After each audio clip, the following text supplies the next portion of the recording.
All right, you guys. Hello, welcome. It is 6:01. We are going to start our meeting on Assembly Bill 481.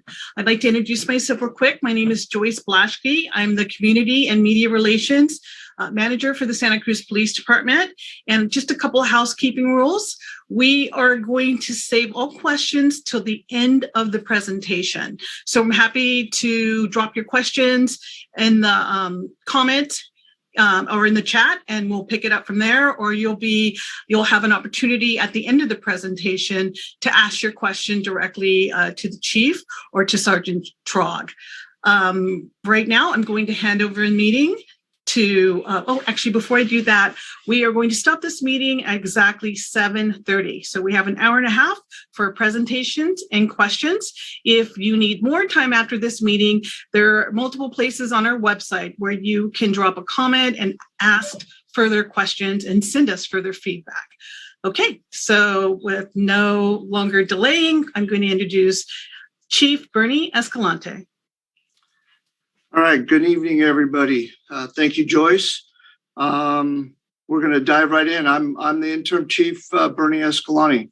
And as Joyce mentioned, we're here to present all the information that we've put together for Assembly Bill 481 and open it up for questions at the end. So we'll go ahead and get started. I'll start it. Sergeant Josh Trog will jump in the middle and give some descriptions on the different specific equipment, pieces of equipment that we have, and then I'll conclude it, and then we'll wrap it up with questions. So go ahead, next slide, Joyce.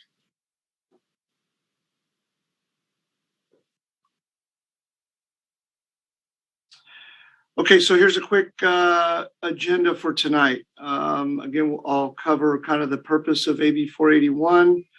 I'll show the timeline that we've been following all the way up until the second reading to the City Council. We'll define the military equipment. We won't delve into the weeds of our policy, but our policy is online. It has been online.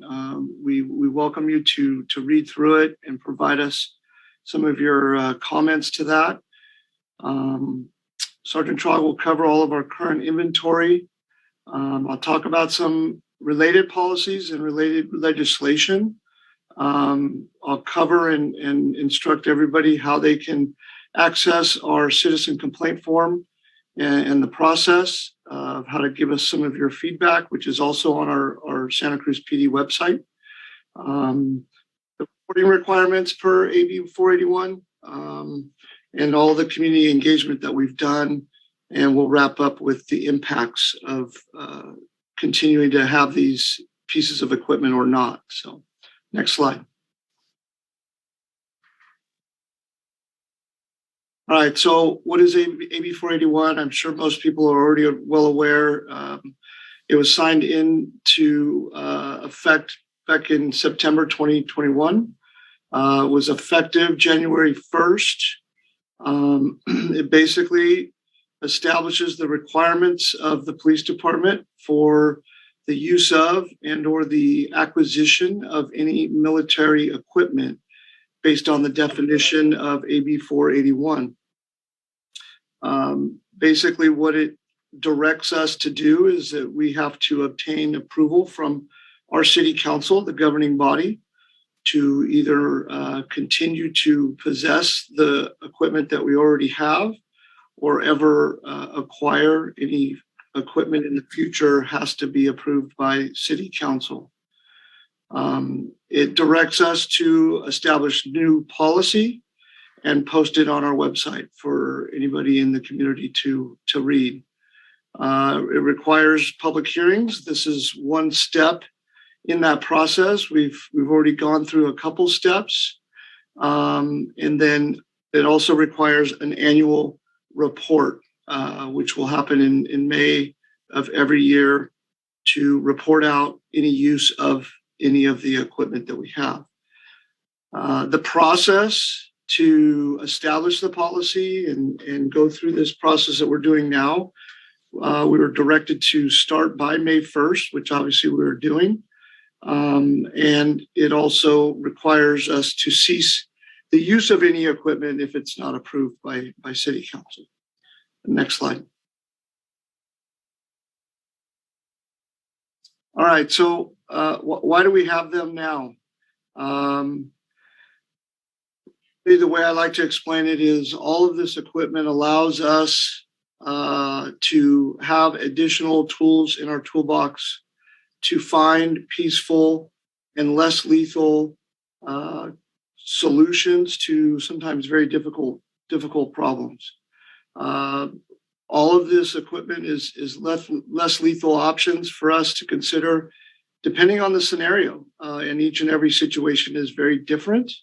So a lot of this equipment we have not used, but we certainly could use it depending on the situation. And really what this does is allow our officers the opportunity to have other tools to lean on and use during critical situations. And in the end, it actually allows us to more safely come to a resolution. How have we funded this equipment in the past? We do have the armored vehicle, which was funded through a federal grant. But everything else that we have is funded through our general fund budget. And so we do not use the 1033 program. And the AB 481 does not distinguish the difference between how we fund any of this equipment in the future. It doesn't matter per AB 481 whether we do it through a federal grant or we do it through the Santa Cruz, Police Department's general fund. We still have to follow this process outlined by AB 481. Next slide. Okay, so per AB 481, it kind of directed us into these several categories.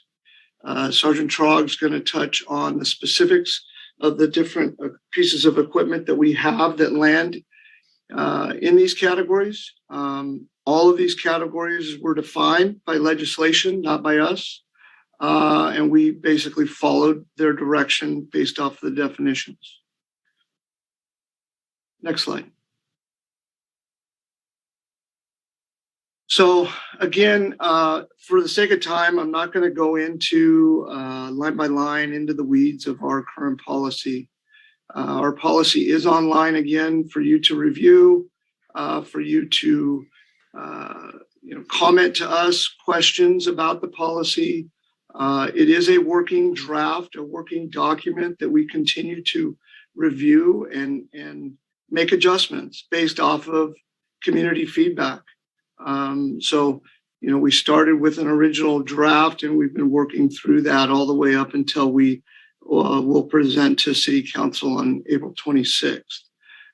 So I won't get into all of the details of our policy, but this is what's required per AB 481 to be in our policy.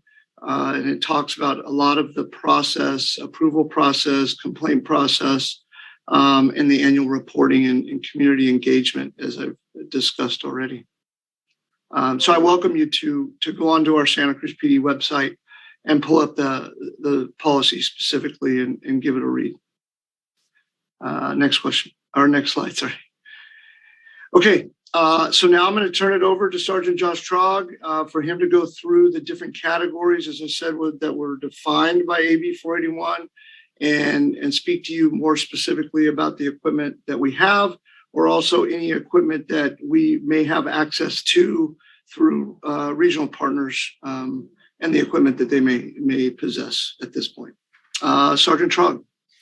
Thank you, sir. Thank you, everybody, for attending this meeting. I will get right into it. Category 1 covers any robots and unmanned aerial vehicles. The robot that the Santa Cruz Police Department possesses is the Recon Scout. The picture on the slide is an actual picture of the robot that we have. We use this to look into places where we are conducting operations to see if there's anybody in there, suspects or injured people. Any situation where we would like to put this robot with a camera before we would put a police officer in. The robot has no audio or video recording capabilities. We can't talk to anyone through it or hear anyone through it. It is just a little two-wheeled robot as depicted there, and it does have some infrared capabilities. It can see fairly well in the dark, so that helps us out. The other items that we have access to are the robots that the Santa Cruz County Sheriff's Office has that are a little bit bigger and a little bit more robust, and they have the ability to deliver things like phones for hostage negotiation purposes and things like that. We don't have them. We would have to request them and go through the Sheriff's Office chain of command if we would like to use them. Next slide, please. Unmanned aerial vehicles. The Santa Cruz Police Department does not have any, but we have access to those owned and operated by the Santa Cruz County Sheriff's Department. There are a number of reasons why we would use them, and critical incidents. We would ask for assistance in searching for missing persons. If there was a natural disaster and we needed assistance in managing that disaster, we could request them. And then for tactical situations where we need an aerial view of an area that we're working in, we can request assistance for those. The approval for the use of those drones has to go through the chief deputy. So we have to make the request through the chain of command and meet the criteria for their deployment before the sheriff's office will allow us to use those. They have multiple different kinds of drones with many different capabilities, audio, video, and some infrared capabilities. Next slide, please. Categories 2 and 3 cover the Bearcat armored vehicle. It's built on a Ford F-550 chassis. It's a large diesel vehicle with an armored box on it. It can stop small arms fire up to 50 caliber, and it can withstand some small explosive devices like improvised explosive devices similar to pipe bombs and similar explosives to like military style hand grenades. That vehicle has been used in numerous high-risk operations within the county. And we will use it when the situation allows for it with approval from our chain of command. We have long had a use policy for the Bearcat and a reporting requirement to City Council, and that will continue with this new policy. Next slide, please. This slide is a brief of dates and times when the armored vehicle was used in critical incidents within the county and the city. As you can see, many very high-profile critical operations that this piece of equipment has been used to assist law enforcement in being safe and bringing safe resolutions to these situations. Next slide, please. This is a Ford F-350 transport vehicle. It's a commercial box truck. We use this vehicle to transport equipment and people to operations and to training. It's mostly used by the tactical team, but it is available for use for anyone in the entire department should they need it for its capabilities of transporting things. We leave certain items on that vehicle at all times, ballistic shields, breaching tools.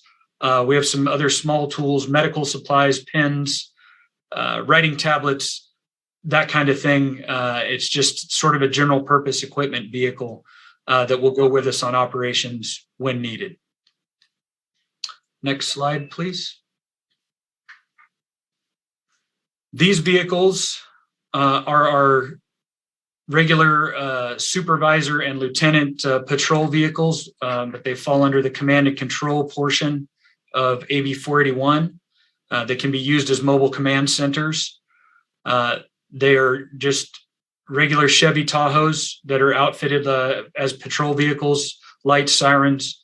The sergeant's vehicles have police markings. They're the ones used every single day by the patrol supervisors. The lieutenant's vehicle is a black version of the same vehicle. They all have equipment and boxes in the back of them that can be used as command centers should a critical incident arise and the equipment is needed. Next slide, please. This slide will discuss firearms greater than 50 caliber. The first two that the department has are two Mossberg 590 12 gauge pump action shotguns that are designed specifically to be used as breaching tools. They fire a special breaching round that is designed to defeat locking mechanisms or hinges of a door. They would be used in a extremely critical situation, such as a hostage rescue, where entry into a structure needs to happen very quickly. That is the purpose of those shotguns. There are only currently 2 people trained to use those shotguns, and they're both assigned to the tactical team. No officer may use them unless they have been certified and trained in their use. The other shotgun is a Remington 870 12 gauge pump action shotgun. This one has been repurposed from an old out of service shotgun that we had already in inventory, and it's been specifically designed to launch a certain type of chemical munition, a CS canister. This shotgun cannot fire live rounds any longer. It is very clearly marked as the buttstock and the forend are bright orange and marked as less lethal. This shotgun, everyone on the tactical team is trained in the use of this shotgun. It has no lethal capability. It is only designed to fire chemical munitions. Next slide, please. This documentation and this slide is the ammunition of greater than 50 caliber, which encompasses the 12 gauge launching cartridges for the chemical agent shotgun. It is essentially a blank shotgun cartridge. Utilizes black powders or propellant, and the expanding gases of the propellant are what launch the canister off of the end of the launching shotgun. Next slide, please. Specialized firearms and ammunition of less than 50 caliber. The department possesses 4 precision bolt action rifles that are assigned to our precision rifle team. These rifles are chambered in .308 caliber. They're used as a tool to address lethal threats at various distances, and the ammunition is designed to defeat barrier mediums that a carbine, a patrol carbine, would not. They can defeat those barriers and body armor at greater distances. They are assigned to individual officers. They are not available for all officers to use. The officers that are assigned to them are members of the tactical team and then have passed an additional selection and post-certified training process to be part of the precision rifle team. They may not deploy these rifles until they are completely certified to do so. Something else to note is that these rifles are legal for the general public to possess if they had the desire to purchase them. Next slide, please.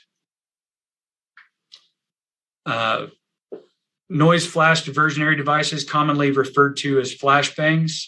The department has those. We use them in high-risk situations. They're designed to disorient and distract people.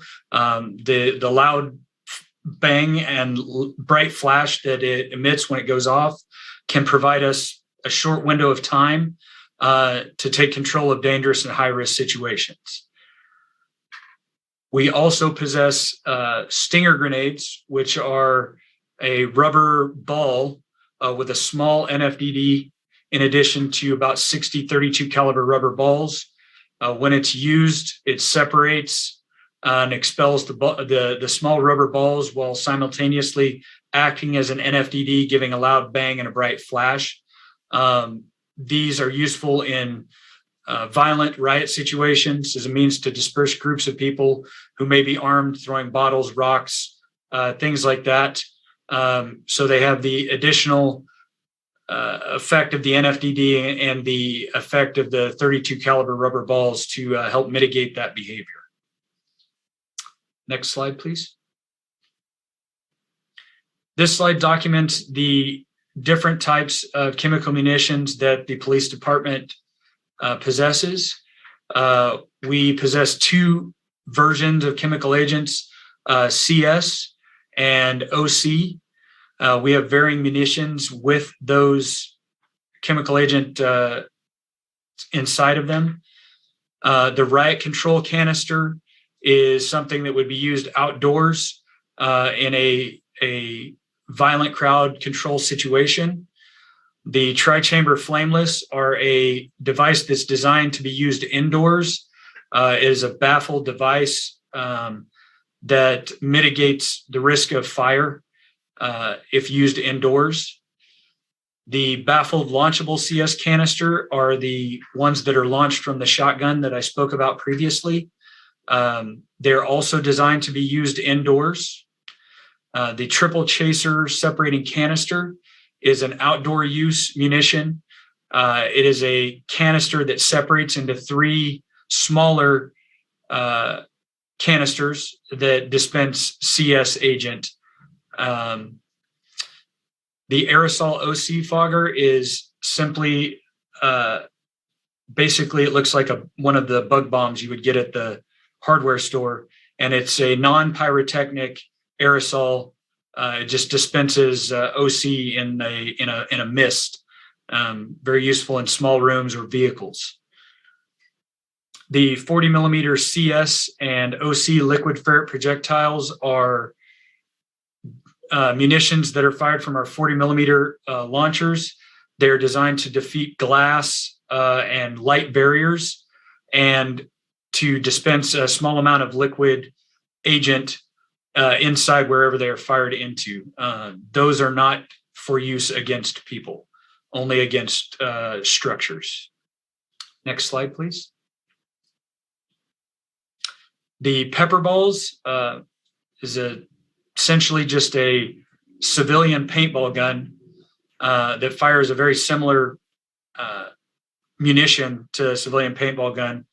The munitions that we use are filled with a pava powder, a pepper derivative that is an irritant powder, and it has the effect of the impact from the paintball gun, the pepper ball gun, to mitigate violent behavior. And it is accurate enough that we can address only those that are causing the behavior, and we don't have to worry about it's not an indiscriminate tool. It's designed to be used at a specific person committing specific crimes or engaging in specific criminal behavior. Next slide, please. The LRAD, or the long range acoustic device, this is a lightweight public address device. It's very loud. It can allow us to communicate and make notifications with large crowds over whatever ambient noise may be there. It also has the added feature of providing a very loud and uncomfortable alert tone that can be directed at specific persons or groups of persons that are involved in illegal activity or violent behavior. Next slide, please. This slide documents our 40 millimeter projectile launchers and the ammunition that goes with that. The department has a total of 29 single less lethal launchers. There is one in every patrol vehicle that is on the street of the city. They have been for about a year or two now. We have 2 4-shot multi-launchers. Those are in the supervisor's vehicles. And we have 1 Penn Arms 6-shot multi-launcher that is used by the tactical team alone for the deployment of any of the 40 millimeter munitions that we have. We use these to stop armed or combative resistant people. We can also use them to stop people from causing harm to themselves or others.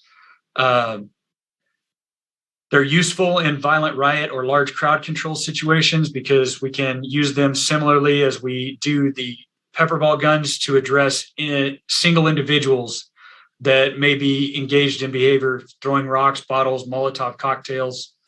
And with some of the munitions that we have the ability to use munitions that have a marking powder in them, so that if there is a specific person who is throwing rocks or Molotov cocktails or something of that nature, we could address them with a 40 millimeter munition, less lethal munition, as well as mark them for later arrest. The ammunition that we have that goes with these launchers are exact impact munitions, which is a foam rubber sponge round. It's used like if we need to use it against person, we can shoot them in a allowable target area to stop whatever behavior that they are engaged in. The 40 millimeter OC and marking rounds are the same use as the exact impact round. One simply carries a powdered OC inside of it to add the irritant component to it, and the other one carries the marking powder that I spoke about. And the department also uses a training kits when we train the officers in the use of these, and they are available at a lower cost than the rounds meant for duty use. Next slide, please.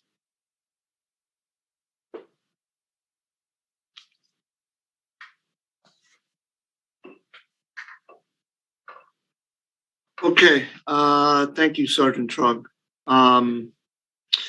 So one of the assembly bills that I think is extremely important to know about and is very relative to this situation is AB 48. And AB 48 was signed into law back in September of 2021. And it basically restricts the use of the equipment that you just heard about to situations in crowd control scenarios only when the crowd is riotous or being violent. It does not include or allow us to use the equipment you just heard about when a crowd is not obeying commands, verbal commands from law enforcement, to enforce a curfew. It is very restrictive in the sense of when we can use the equipment that you just heard about in specifically a crowd control scenario. So it extremely restricts our ability to indiscriminately apply any of this less lethal equipment to a crowd that is merely voicing their First Amendment right. I would encourage you to read up on AB 48. And it's very important to understand that in relation to the equipment that we just spoke to you about in relation to any protest, let's say, but it's a peaceful protest. Next slide.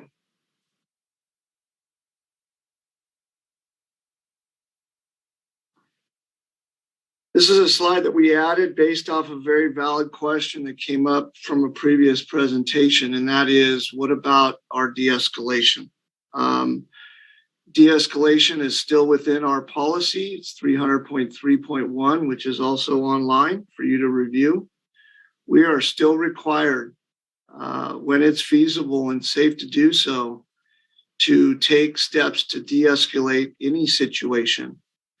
So AB 481 does not take away the requirement of us needing to try to take any de-escalation tactics or techniques available to us to avoid using any of the equipment if it's feasible. So our policy hasn't changed because of AB 481, and it's still in our policy and required for us to look for de-escalation techniques and tactics. Next slide. So our current comment or complaint process and form has not changed. On the form already exists an opportunity for anybody to provide a positive comment or a negative comment or question to any of our policies or procedures. Our policy or the comment form is online on our Santa Cruz PD website in multiple locations, especially with all the added information we've put on our website for this presentation. There's a number of different locations, whether it's on our homepage or under the transparency portal, where anybody can find the link to the proper form to ask a question, make a comment, both pro and con. And the link is also there here on the slide tonight. Next slide. So as I stated before, there's a requirement for an annual report that we will submit to the City Council every year. And these are the things that it needs to include. If we use any of the equipment, if we received any complaints, internal audits of the equipment, any violations of our policy, the cost of the use of the equipment. And as Sergeant Trog already mentioned, we already provide City Council with an annual report for every single time the armored vehicle leaves the back lot of the police department, even if it's going for service.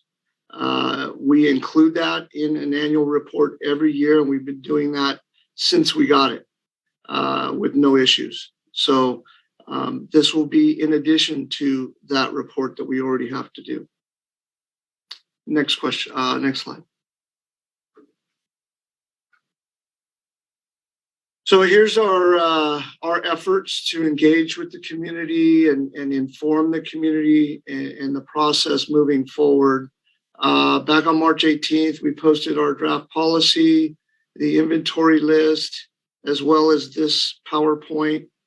On March 23rd, we presented all of this information to the Public Safety Committee, which was a public event by Zoom, unfortunately, but was a public event.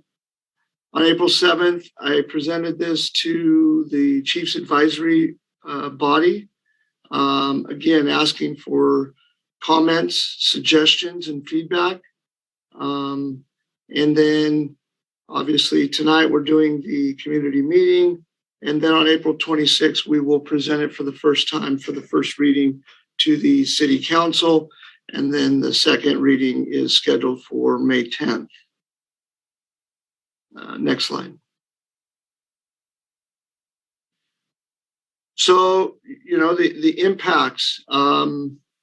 I think with approval to keep all of this equipment, we continue to train appropriately, use it appropriately based on our policy that's in place. We continue to be transparent with the community about all the equipment that we have, and if we get any other equipment, it needs to be approved by the council. And without approval, it's significant to us. There's, again, I think that all of these pieces of equipment provide us with a safer way and a safer means to bring a dangerous situation to a resolution with less chances of injury. Some of them, if deployed, are uncomfortable, and we understand that, but we feel that being uncomfortable for a short period of time is better than risking injury, not only to the community, but to the officers. So tactically, they are at times, again, depending on the scenario, they are a better way, a more effective way to respond to some of the challenging situations we're dealt with. It obviously would change our ability to respond with other agencies in the region or in the county. A lot of, some of our equipment, we have agreed to help other agencies in the county, which we talked about related to the armored vehicle. That piece of equipment has been used very effectively and has significantly increased the level of safety to everybody involved because of that piece of safety equipment. Obviously, there's a lot of training. Some of the equipment we talked about it's not open for everybody in the organization to utilize. You have to go through special training and repeated training, if not monthly, at least annually. So, if we lost some of that equipment, we lose some of that training and investment that we've made up to this point. There would be an effect of our officers not having these pieces of equipment, and other agencies do. Officers want to be safe. They want all the tools available to them to safely resolve a situation. And I think that we would see a significant, effect regarding our ability to retain and recruit officers to come work here when we don't offer the best equipment available to them to safely deal with situations. And then, of course, the challenge of getting rid of all of this equipment, most of it, if not all of it, is regulated by the federal government. We're required to report out if we use it. If we get rid of it, there's a lot of things that need to happen. If it's not like we just go and toss it in the dumpster. There's a process of disposing it that would be a challenge. Next slide.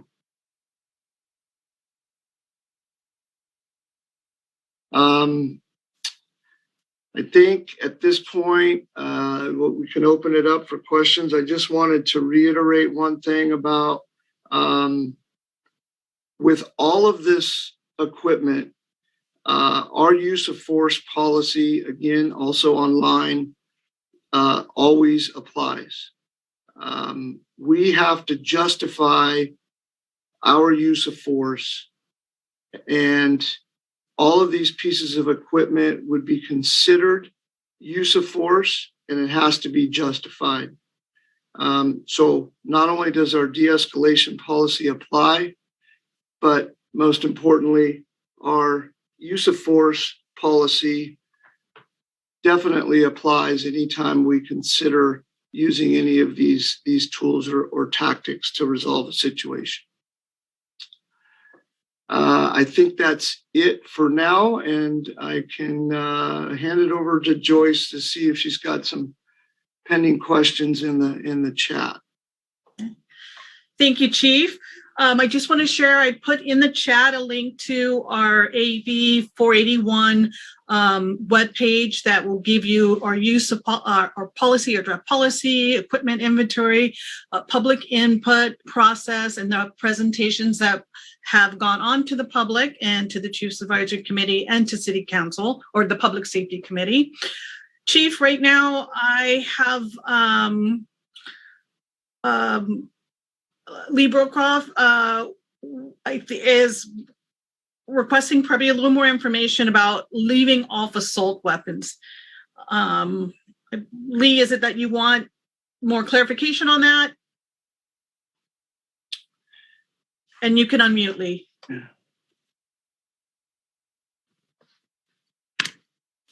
I want clarification as to why the law is not being followed. So based off of legal interpretation of AB 481, I can read specifically the section that we applied that interpretation, and it reads, specialized firearms and ammunition of less than 50 caliber, including assault weapons as defined by sections 30510 and 30515 of the Penal Code.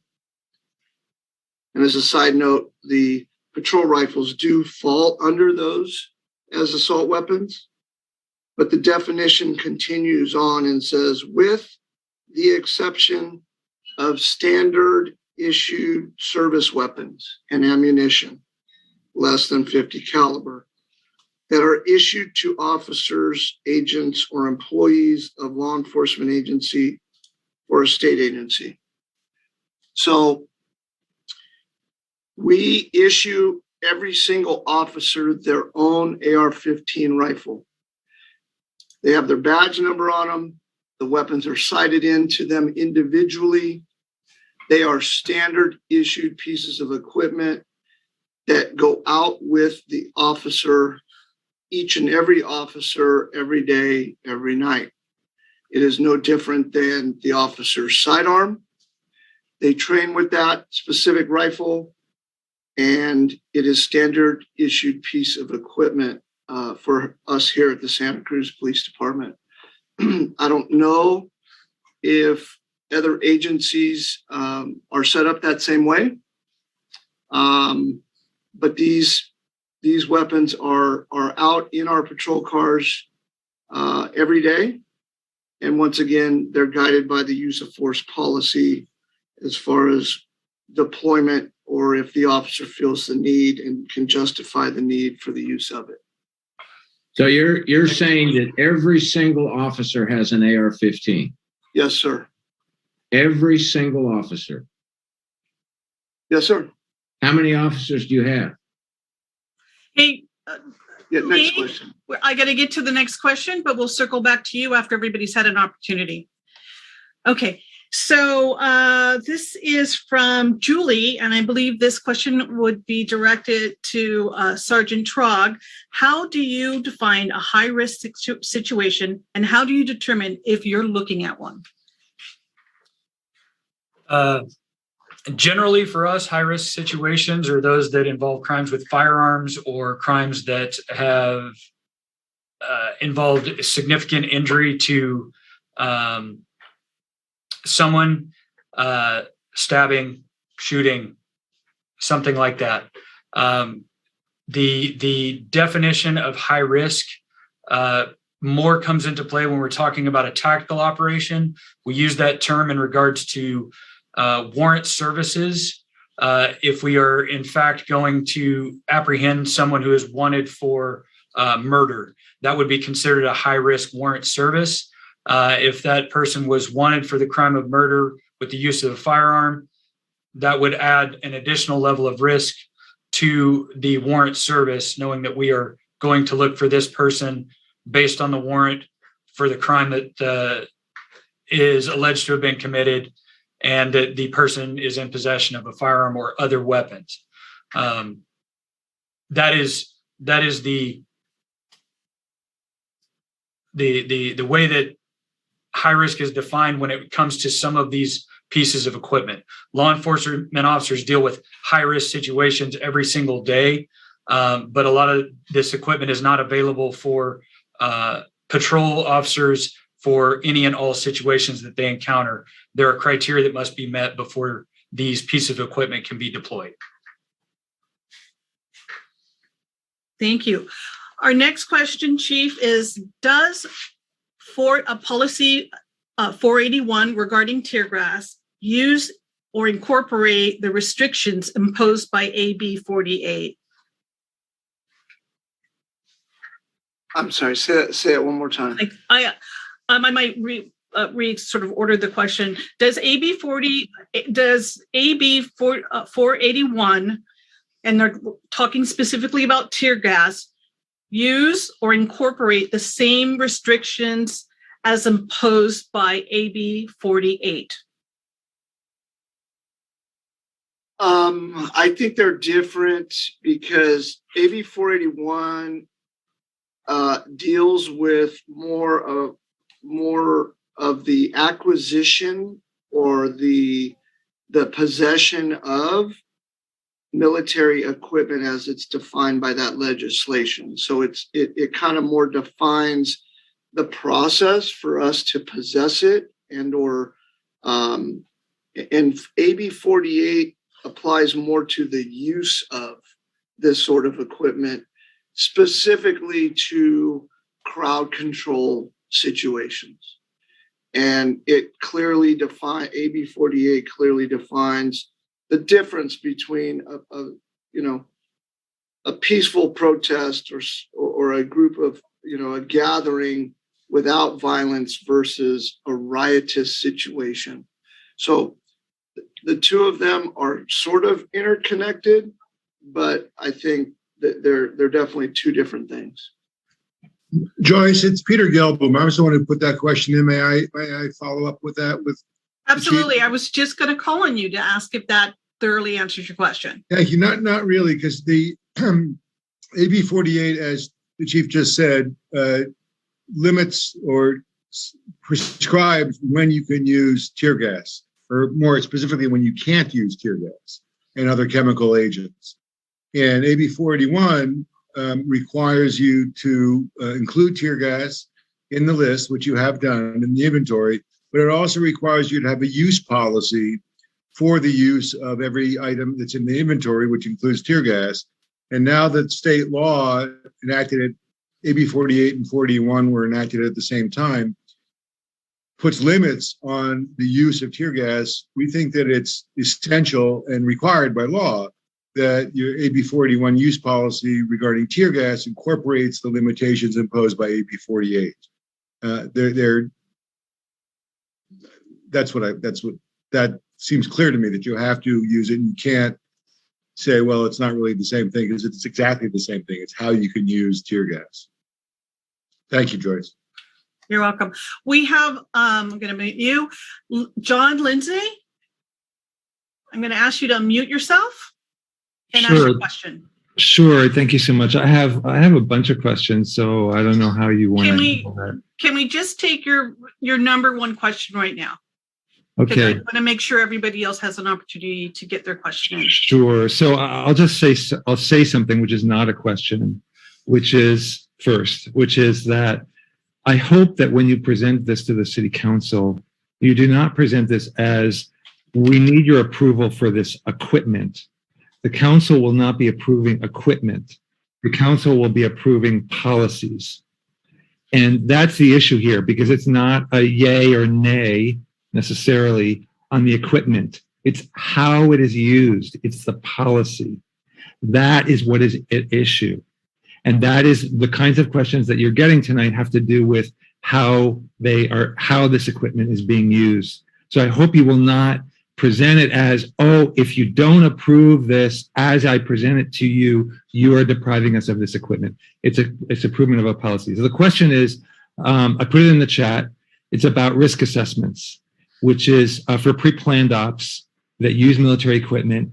Do these assessments consider risks to people who are not involved, who are not suspects, people who don't speak English, or suspects who have a mental illness? And if so, how are these components detected? That is, what's the intel that is done, and how are they weighed in the assessment? And is this written in a public policy that is accessible to us? All right, John, we're going to let them work on your question, and I'm going to mute you so they could give you an answer. Thank you.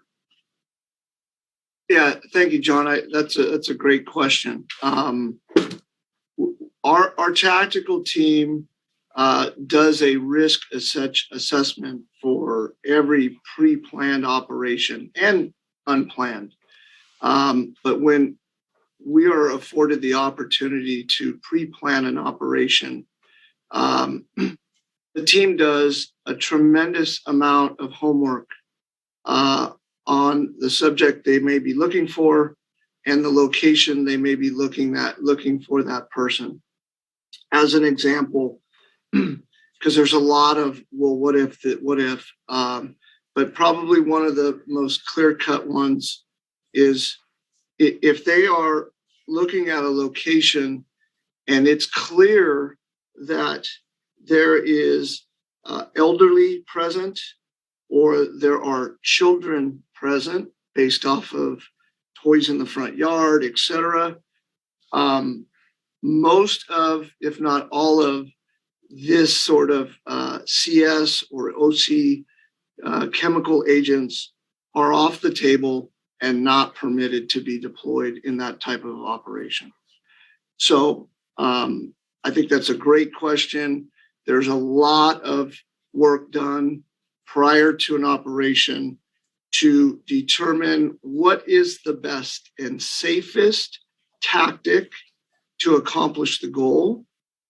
And if there are elements during their workup of the operation that indicate that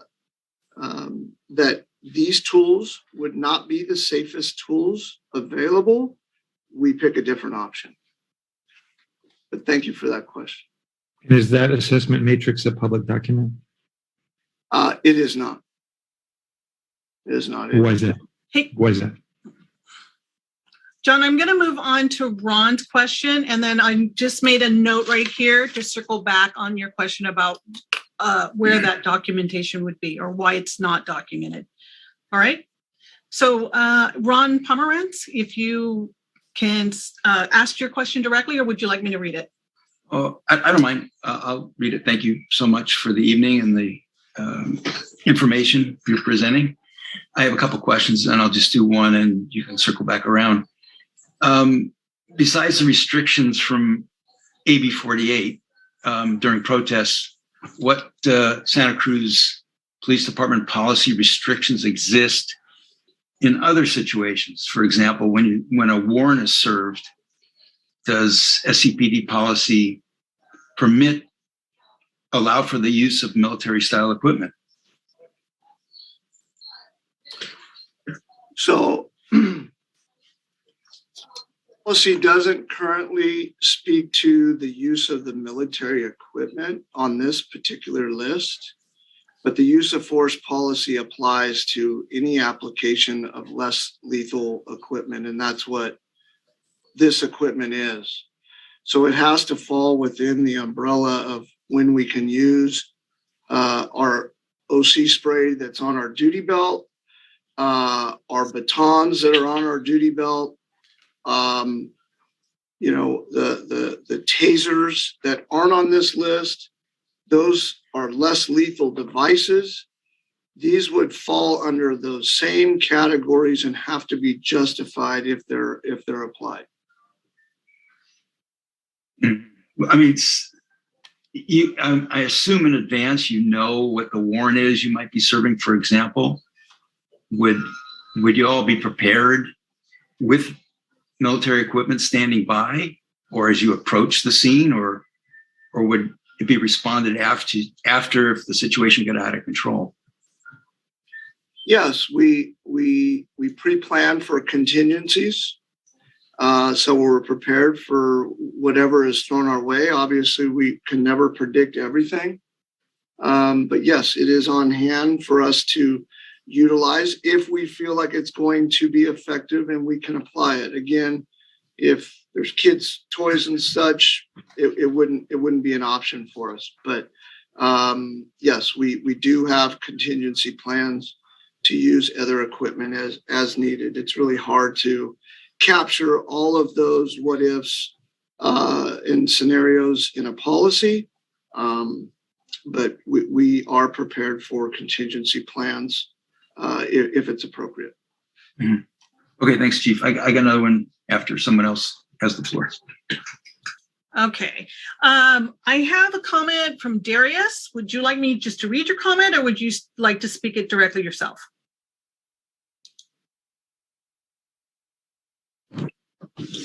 I'm driving north of Half Moon Bay. So go ahead.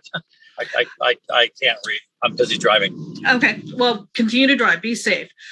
Your comment was every single officer needs to be armed one level better than what the public has access to. You can't be pro-gun control and anti-Bearcat.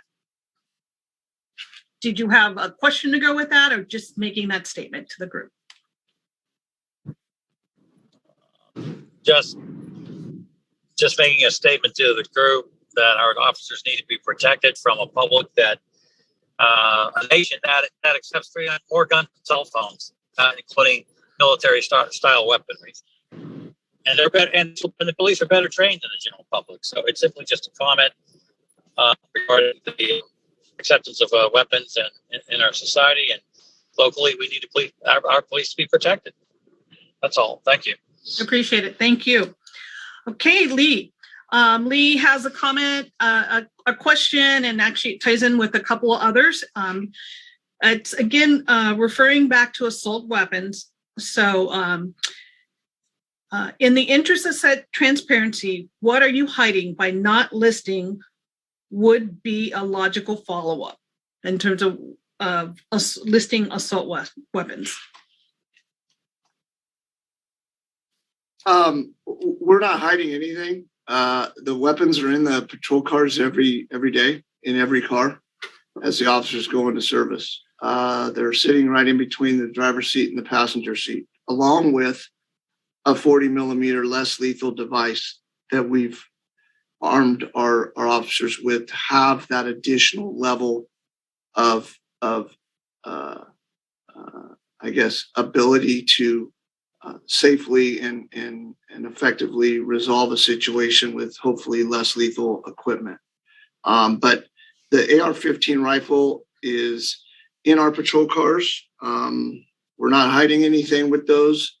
And basically what it comes down to is our interpretation, along with many other agencies, interpretation of AB 481 and the definition that I read earlier. If I may interject at this point, please.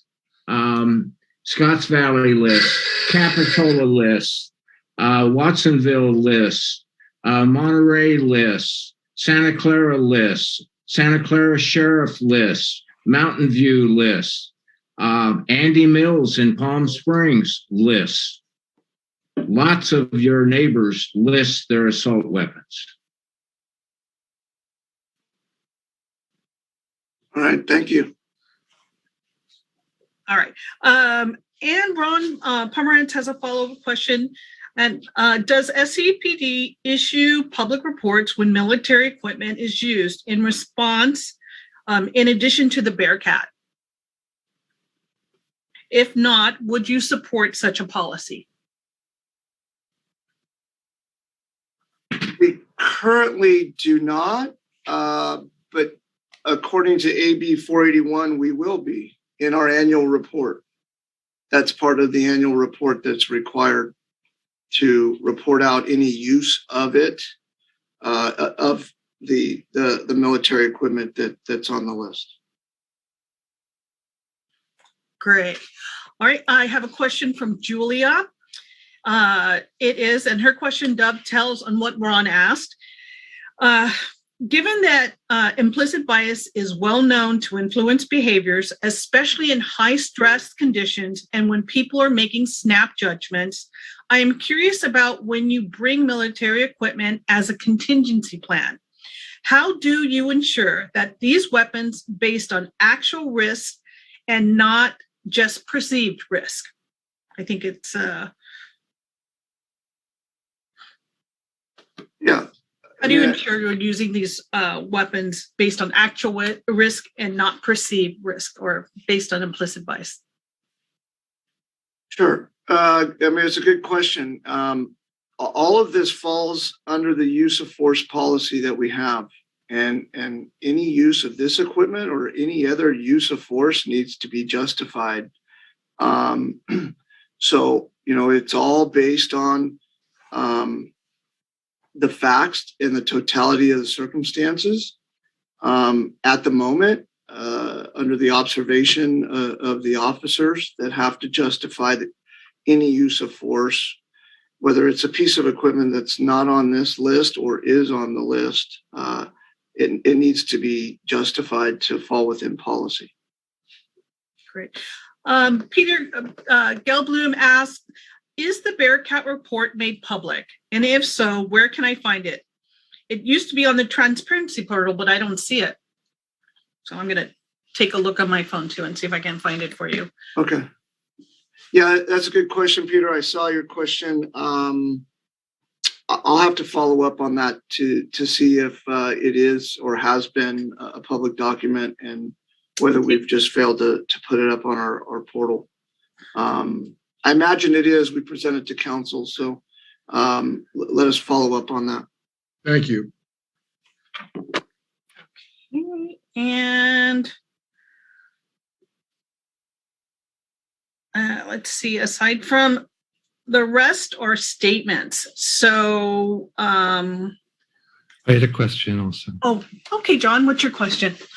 So it's actually in the chat. Coming back to assault rifles, I work for the American Friends Service Committee, and we have been looking at the AB 41 policies that have been uploaded around the state.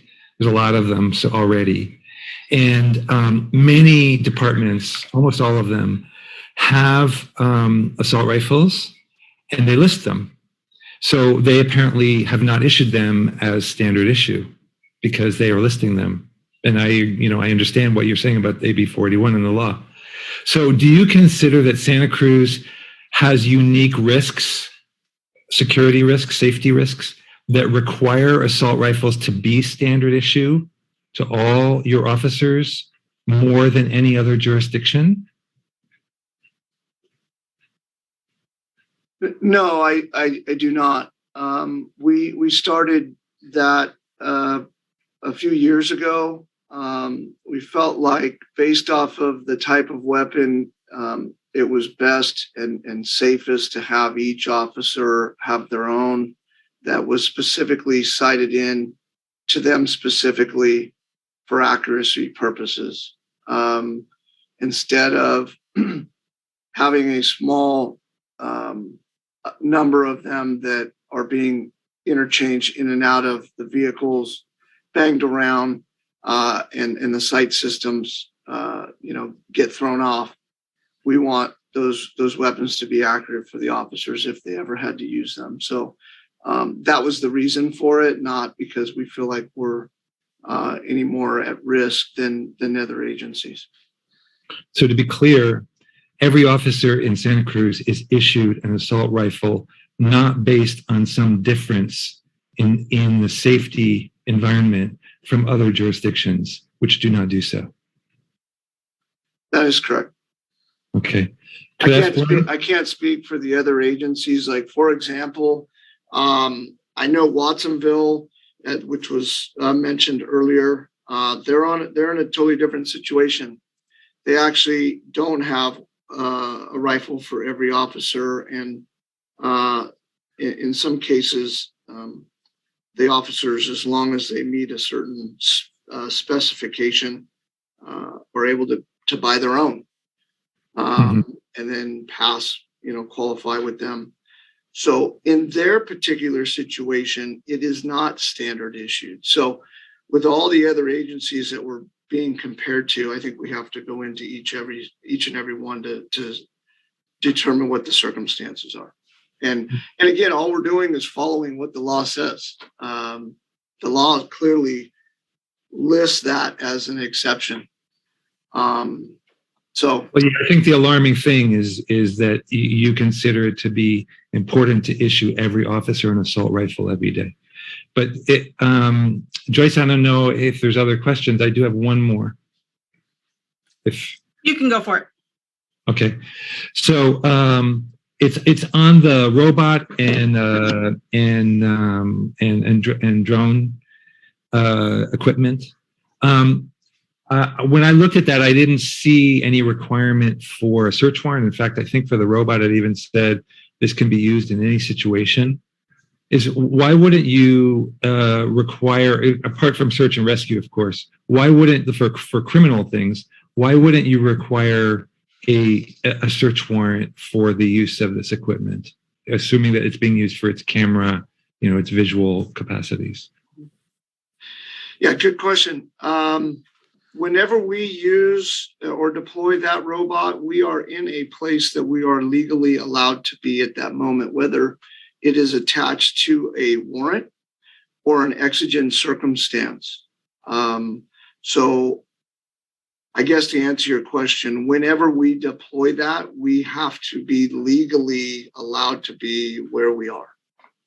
So it would be great if the policy said that, because it doesn't say that. It's much more permissive in the language that it uses. What you just said is sounds reasonable, but it doesn't. What I read doesn't say that. Okay. Thank you, John. Chief, I did find the Bearcat, and it's been a part of the Public Safety Committee report out, but we certainly can make sure that we put the usage just as a straight document on the Bearcat specific usage, per quarter on our transparency portal. I can get that done tomorrow. That'd be great. Thank you, Joyce. Yes. So, but that is a regular update to the Public Safety Committee, but we can certainly put it in another format for you. No problem. Okay, I'm going through the questions, and I know we have a new member. Brenda just joined in. Unless she has another question. Raise your hand if you have a question, or put your hand up in there, and we'll get to it. We have approximately 20 more minutes left on our meeting, and so the time is yours.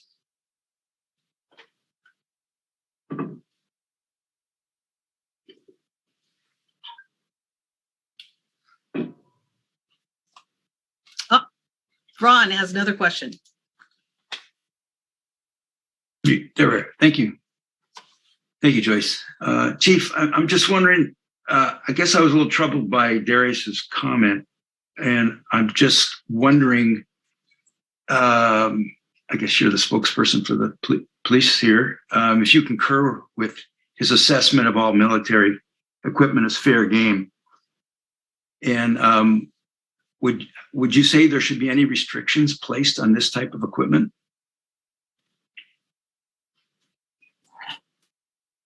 Well, I guess to answer your question, I don't know if that was his statement that all military equipment should be fair game, but yes, it should all be regulated, and it is regulated. It's regulated on many different levels. It's regulated through our use of force policy. It's regulated through de-escalation policy. It's regulated through a lot of policies in our agency, including now AB 481 and AB 48. So they all come with rules, and that's what excuse me, that's what we'll follow. So I think to answer your question, they are regulated. Thank you.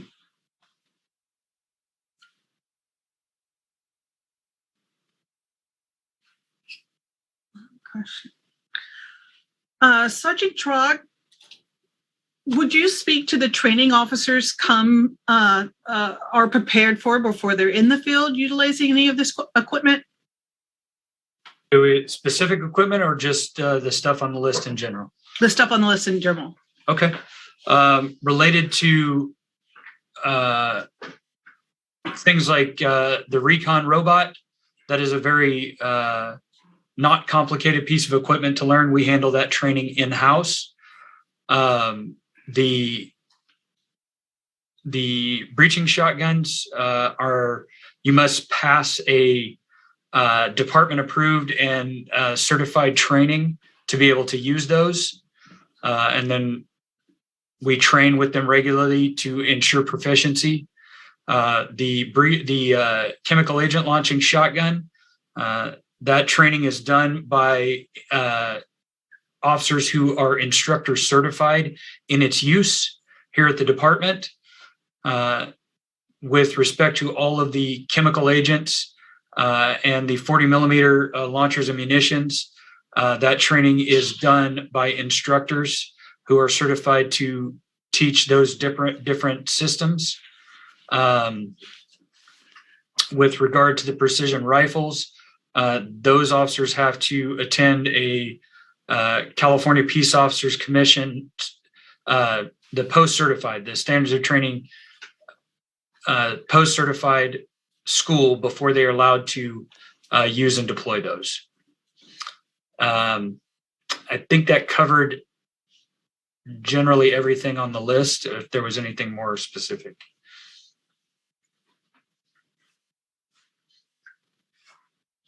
Okay, we have a question from Lee. And we've got a couple questions after you. Okay, actually I have a couple of statements. I want everybody on this call to be aware that AB 481 actually says that the governing agency can make restrictions greater than those posted in 481 if the governing agency so desires. And I'd like to also read the part that says military equipment is necessary because there is no reasonable alternative that can achieve the same objective to officer and civilian safety.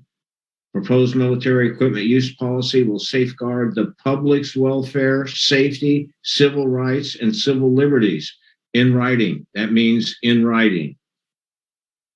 So I hear a lot of stuff about protecting officers, and I don't hear anything about protecting the community.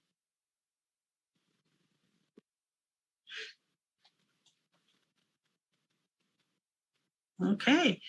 Ron had another question or comment? No, I don't. Yeah. I'm glad to see the conversation, the discussion. I probably misinterpreted Darius, but his first comment was that, if I can find it real quick, just to read it verbatim, every single officer needs to be armed one level better than what the public has access to. Well, in my mind, the public's got access just about everything. So that's why I made the comment I did. I'm glad that Darius clarified it. And I see John Lindsay Pollard has also weighed in on it. But that's it for me for now. Thank you.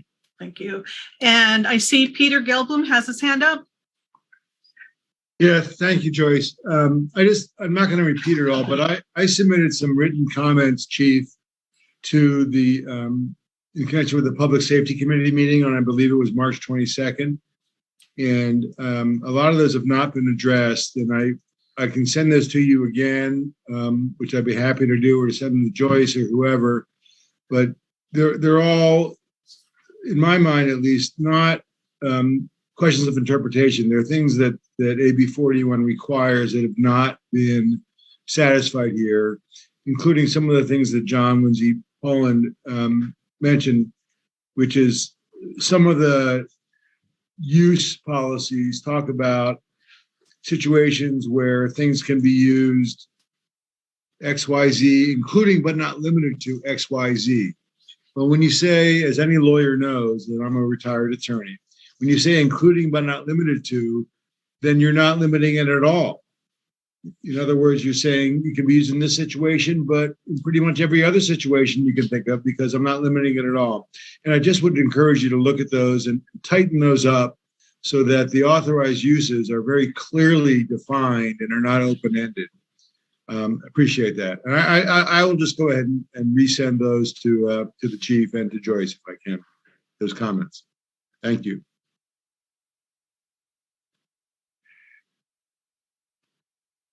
Okay. Looking in the comments, John Lindsay has something to say.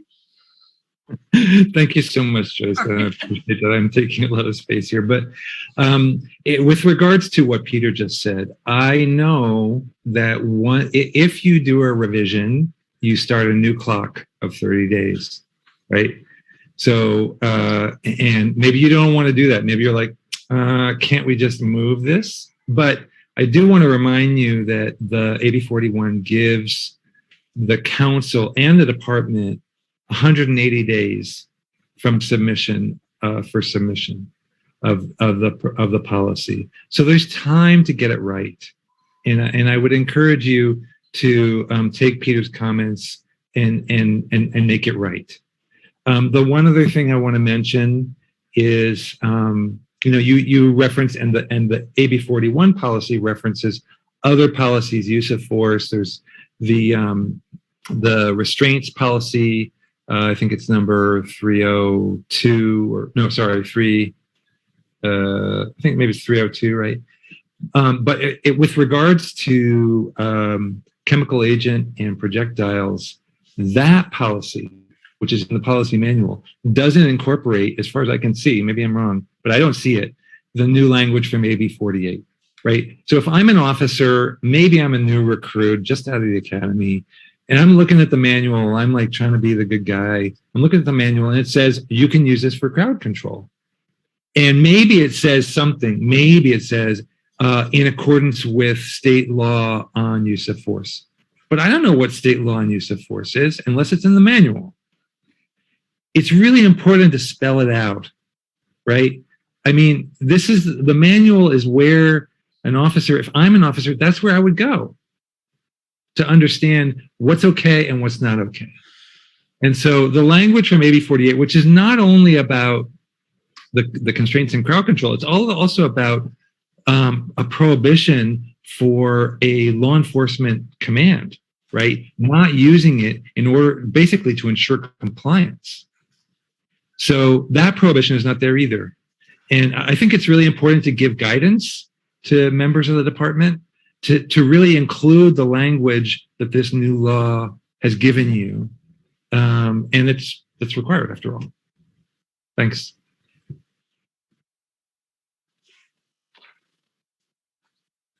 Right, I'm going to refresh my chat screen. I don't see any new questions there. I think we've done a round robin on folks with questions and comments. We have 10 minutes left to this meeting. Sergeant Trog, would you like to elaborate on the difference between our ESU trained officers and what they bring to the table? They're the ones who primarily utilize the Bearcat. Yes. Do you want to speak to that for our group? Yes, I can.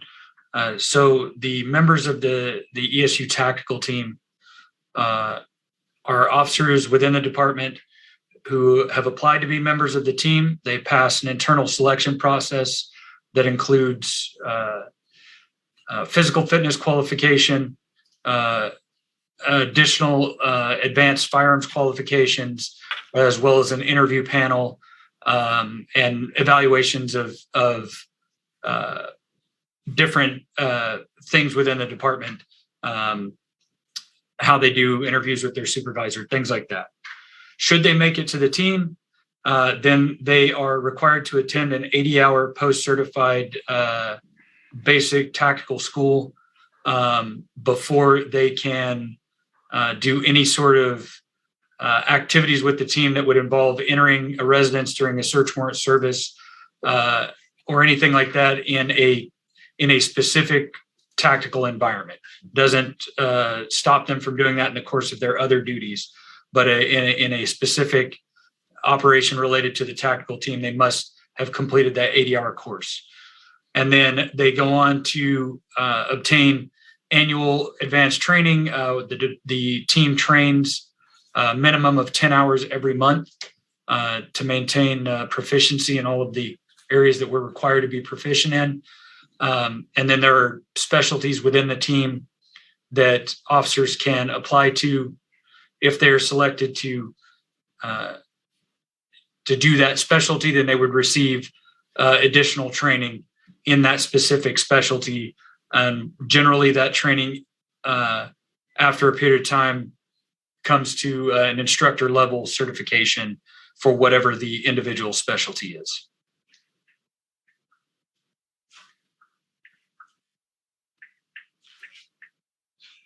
Okay.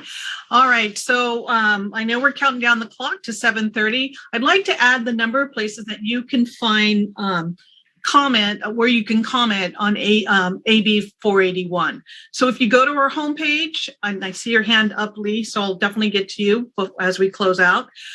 There is a box right at the top that says community feedback. Click that button. That takes you straight to the community feedback form where you could, submit policy concerns, personnel grievance, a commendation for somebody who's done something absolutely right. And then, so that gets straight put into our program to address. You can also find this information on our transparency portal. We do it even one step level deeper. There is, of course, the AB 481 page with all of this documentation that we generated for this report out to the community. It has various ways that public input, and that's actually one of the feedback we got at our earliest meeting. They needed more spaces where they could find areas to comment, and we've made that change. So you can find it there. You can always find it on, again, our transparency portal. There's a tab that actually says accountability, and it takes you through the community comment process. And that's another location where you can connect through the police department to give us your concerns, your feedbacks, your commentary, and even, Lee, sometimes I know we get it right for you. So that's a good place to put that there too. And then there's also the independent auditor, which he will be addressed and appropriate matters to as well. So that was some early feedback we got, and we made it very attainable for folks to share their feedback and input about what's happening in your community and the Santa Cruz Police Department. Okay, Lee, we've got 6 minutes. What do you have? Oh, I'll sing a song. No, the question I put in the chat, where and when will this recording be posted? Absolutely. This will be posted tomorrow morning, and it will be posted on the AB 481 tab in our transparency portal. So you'll see on that portal the presentation to the Public Safety Committee. It was when we first put that there. You have avenues to the first presentation of it. You'll have another avenue, and then there'll be a report out to City Council on the 26th. All right. And another opportunity for community input at that time as well. All right. Thank you. You're welcome. Any other questions? So, Chief, if I submit a Public Records Act request for your risk assessment matrix form, would it be released?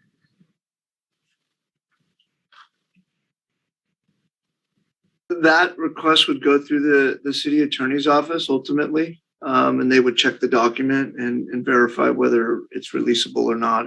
It's outside of my area of expertise, so the city attorney's office would assess that, and they vet everything that we release. Okay, but you make a decision about whether to publish it as a piece of policy on your site, right?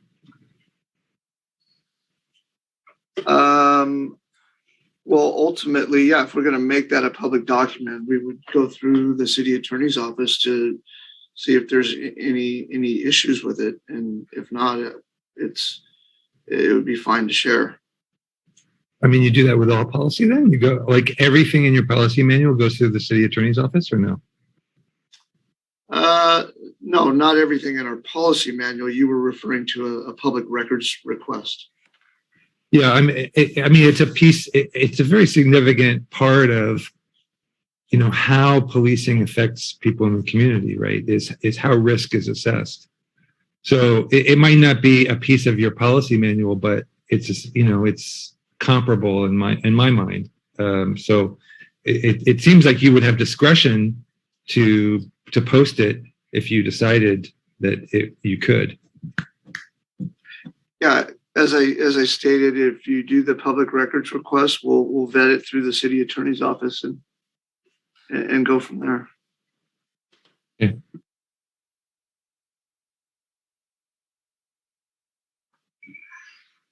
Mhm.